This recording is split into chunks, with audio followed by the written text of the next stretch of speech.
Well, I don't think there's ever been a debate as well watched and well attended as the one we saw this week. 10 men on stage, 7 men and women debating earlier in the day, a total of 17 Republican candidates, each with their own opinions on how to solve the problems facing the United States, including the handling of foreign policy and things like health care. So let's break it all down with our panel for this segment. And joining us this go around is the nation's political psychologist, Dr. Bart Rossi.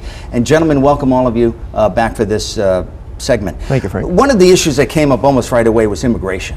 And Donald Trump was very adamant in building a wall. And we've heard this again and again and again. And somebody mentioned, you know, El Chapo got out of the prison by digging a tunnel. What is a wall going to do? I mean, is this a legitimate strategy, or is he throwing some red meat to the southern base? It's not a legitimate strategy, but what he recognizes is that this is something that's going to resonate with the base. It's an old argument, but an argument that has legs. And he's smart enough to realize that if he interjects it in that way, it can take on a life of its own without him ever having to carry it out. So to me, it's just rhetoric, but it's smart. Again, with the whole populist persona that he's trying to run with, makes a lot of sense. And he was very blunt about this, too. The foot soldiers of the Republican Party, or as I referred to it, the Koch Party, is the Tea Party. Mm-hmm. These are a lot of angry individuals. They tend to be white. They tend to be male, although I'm sure there are female Tea Party members as well. And they're also deeply concerned about losing place in America in the 21st century. So an anti-immigration issue stands to bring a lot of attention to his candidacy. What struck me about the issues, though, Frank, is that these again are wedge issues that we've heard every 4 years. Every 4 years, the Republicans drag out the issue of abortion. Right. I'm not saying that there aren't legitimate concerns, pro-life, anti-abortion, and so forth, but they assume a center stage presence in the presidential nominating process that really has nothing to do with government. I mean, the most significant thing I think that happened was a tweet that Bernie Sanders sent at the end, in which he said none of the candidates talked about income inequality or climate change. Sure. I mean, those are really, literally global issues that nobody talked about in those debates. Let's hold you there and stay on immigration for just a minute. We're going to see a soundbite of one of the candidates in just a moment talking about abortion, Scott Walker. But in the interim, juxtapose this whole immigration issue, the wall and so on, with Jeb Bush's stance. And he's been more understanding and forgiving and talking about giving immigrants an opportunity to find their way to citizenship and so on and so forth. Did he come across as too milquetoast for that southern base, or was he a good counter to Donald Trump? I don't think he was a good counter to really anything. I really thought that he came across rather bland, a little flat, perhaps not as flat as Walker. But this whole immigration thing is being brought up because you can appeal to those angry people. But I even look at it as more than that. These people have contempt for the government. And they don't really like the government. They probably don't like the color of the president's skin. They're angry at immigrants. These are who they're appealing to. And there's a significant number, I don't know how many, 20%, 30, 40% of Republicans. Mm-hmm. So that's where Trump's appeal is, and it seems like it stays there no matter what he says. So, a winning personality, there's one thing you can't do. You can't discard people. Well, they've discarded the whole group here. Not a good thing. Well, while I have you here, I don't know when the model for the angry politician who insults his constituents became the model. I saw a little bit of that when I covered Rudolph Giuliani. We have Chris Christie. We have Donald Trump now. But for some reason, it is resonating, isn't it, Doctor? It resonates because, when you have a lot of people who are hot, who are angry, frustrated, and they're actually folks who are looking at America from the outside. They don't feel that they're part of America. Mm-hmm. And interestingly, they wanted to say that Obama wasn't really part of America. He's not even one of us. So it's interesting how they think. But somebody like this resonates with that sector of the population. Well, one of the wedge issues, and has been for as long as I've been around, is abortion.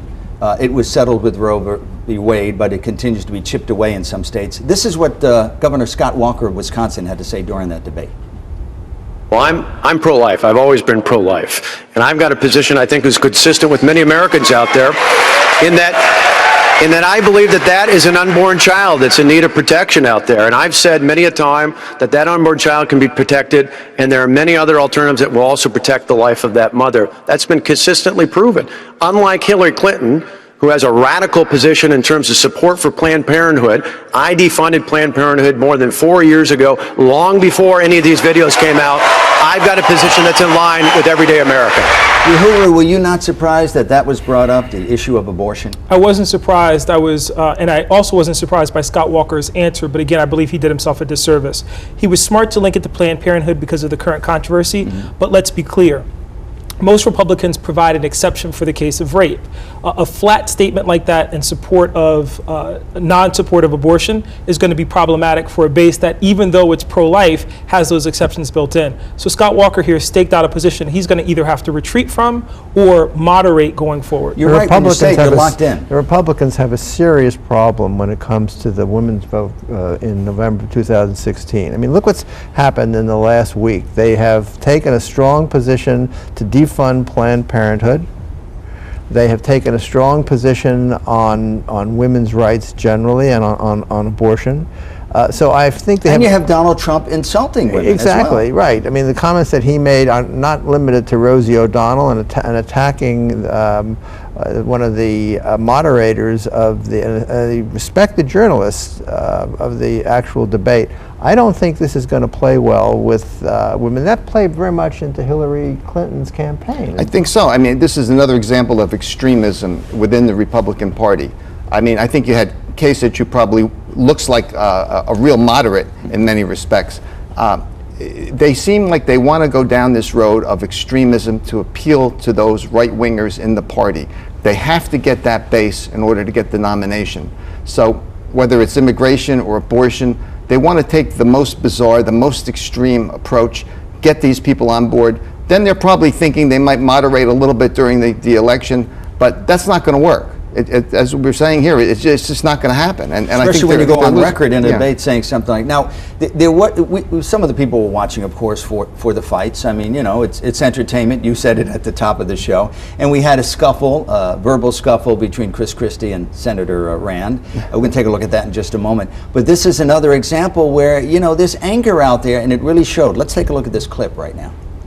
But less records from other people. How are you supposed to know, Megan? Use the Fourth What are you supposed Amendment. to? How are you supposed Use to? the Fourth no, I'll tell you how you Get a warrant. Let me tell you something. Get you a go judge to sign when a warrant. you know, Senator. Wait, Governor Christie, make your point. Listen, Senator. You know, when you're sitting in a subcommittee just blowing hot air about this, you can say things like that. When you're responsible for protecting the lives of the American people, then what you need to do is to make sure that you use the system the way it's supposed to work. Here's the problem, Governor. You fundamentally misunderstand the Bill of Rights. Every time you did a case, you got a warrant from a judge. I'm talking about searches without warrants, indiscriminately of all Americans' records, and that's what I fought to end. I don't trust President Obama with our records. I know you gave him a big hug, and if you want to give him a big hug again, go right ahead. Now this is we're a year and a half out, and the gloves are off already. It seems to me we're old enough to remember when there was some sort of civility in campaigning, where there was some sort of discussion on a higher level. And here we are, a year and a half out, and already the punches are being thrown. Are any of you surprised that it's happening so early? Not in a world of Dr. Phil. No. Quite serious. Not in this world, the internet age. I think people are ready for everything. They're well informed. Everybody seemed that they were pretty active and ready to go into this debate. Nobody seemed to be really that bad in terms of, you know, the way they presented themselves in some ways. But they really want to go at each other, and I think Paul actually looked a little bit better in that one. I think he got the best. He actually rolled his eyes at the end, and I think Chris Christie said, I don't know if you heard me or not. I think Senator Rand has a hearing problem. So, I mean, this was really personal stuff going on there. He exposed Chris Christie as a bully, but the thing that Rand did that I thought was smart is that, and they both clearly had those lines waiting in their pockets. Yeah. But Jackie talked about it earlier. I think the interesting thing is that after these debates were over, you have Donald Trump taking to Twitter to continue to insult his fellow candidates and the moderators. Right. You've got Chris Christie in this instance not being able to dial back, and that's been one of his weaknesses as governor, and people have alluded to this, his inability to kind of desist once a argument is ended. He won that exchange by bringing up 9/11. by saying that the hugs that mattered were the hugs that he gave to the victims. And I think on an emotional level, he won that point. Where he lost it is that he then continued to talk, and that tends to be his weakness. But I agree with you about Rand. Let's be clear. The Fourth Amendment argument was brilliant. Yep. What he said about warrantless searches is important. Accurate. And when you have a doctor lecturing a former prosecutor about the law, you're in trouble if you're that prosecutor. That's not a position you want to be See, in. I think they end up let's- as losers. They both end up as losers, going at each other while somebody else is winning, and I thought that person Well, was let's do some Casey. fact checking. Rand Paul was actually instrumental in the law that has replaced the Patriot Act. So, I mean, the issues that he's talking about, he did demonstrate some gravitas on that particular issue, whereas I think Chris Christie was just guilty of bluster. Now, I've talked with economists about the so-called flat tax proposal, or just the consumption tax, and they have said to me again and again, it would not generate enough money to pay the bills in the United States.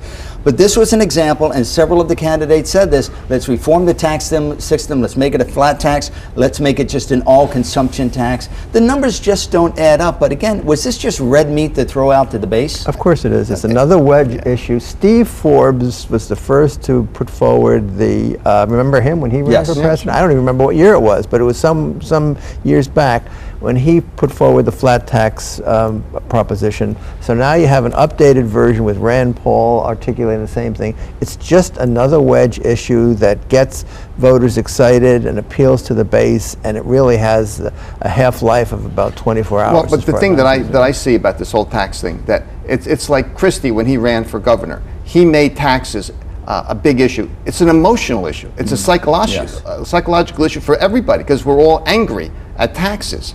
And I think that it's a double-edged sword here with the flat tax, because I think somebody has to propose it, or a consumption tax to make the tax code very simple. That's a winning strategy. And I think Hillary needs to do that, because if she starts tampering with this and makes it worse, it's not going to be good for her. Somebody has to win. And in order to win, whether there's enough money involved or not, it has to be a flat tax or a consumption. You brought up the Democratic primary when you weren't supposed to, because that could be a whole other show. There are 5 candidates there. When you have these people arguing on stage, and I don't think that's ever good for anybody, does a candidate like John Kasich stand out, where he was calm and collected? Does a candidate like Scott Walker stand out, Marco Rubio, where, you know, these guys are fighting? Listen to me, I'm going to tell you what it is. Certainly plays to their strength because they look presidential, especially in the midst of stormy conversation that's taking place around them. And there's this element of the rock in the midst of the storm. I think Kasich in particular won primarily because he looked very presidential. He's presented with difficult questions. He answers them. It didn't appear that he skirted any issues. He avoided some of the landmines that were clearly there. And at the end of the debate, you come away feeling like this is a guy who ultimately I would feel comfortable having access to the reins of power. Again, not on the issues, but just on his ability to project stability and strength. The campaign is a campaign. So this is a war of attrition. I mean, this is going to depend on who can survive for 16 months from all this bludgeoning and backbiting, and also who continues to have the billionaire behind him or her to provide the oxygen in the room for the candidacy. Those are going to be the 2 most important factors in this That's campaign. true, but I think with Kasich, for example, I think he was thoughtful. He presented himself well. I was shocked that he had so much energy. Frank, you like energy. We've talked and about you like energy. to present energy. I think he did that extremely well on stage, and he looked presidential, and he really dwarfed everybody else in how fluid he was with the answers, and being presidential, and with energy. It all kind of wrapped up into a nice package, I thought. All right, we got 1 minute here. I just want to touch on this. Obamacare came up again. Now, they've voted, I think, 70 times in Congress now to overthrow this. It's been twice supported by the U.S. Supreme Court, and it's here. Apparently, it's here to stay. But why is this issue still coming up? I know we only have a minute left, but I'm curious to know from you, gentlemen, why do you think this is still coming up? Simple sentence, red meat for the base. You said it. Yeah. It's the angry electorate. I mean, if you aren't able to fix a problem, you blow it up. If you can't fix the tax code, you blow it up with a flat tax. That's the whole idea. That appeals to angry voters. They're angry, they have contempt for the government, and this is a winning strategy for that sector of the population. Okay, 1-word answer. Who was the winner in the debate, this very early debate? Just one person. Who won this one? Fox News ratings. Okay. I'll go with that too. That's a good one, but I'll go with Kasich on this one. All right, thank you very much, gentlemen. Great spirited discussion. I always like these discussions about politics. Pleasure. When we come back, we put aside politics for just a moment and discuss race relations, specifically where we stand 1 year after the shooting of an unarmed black teen in Ferguson, Missouri. We'll be right back.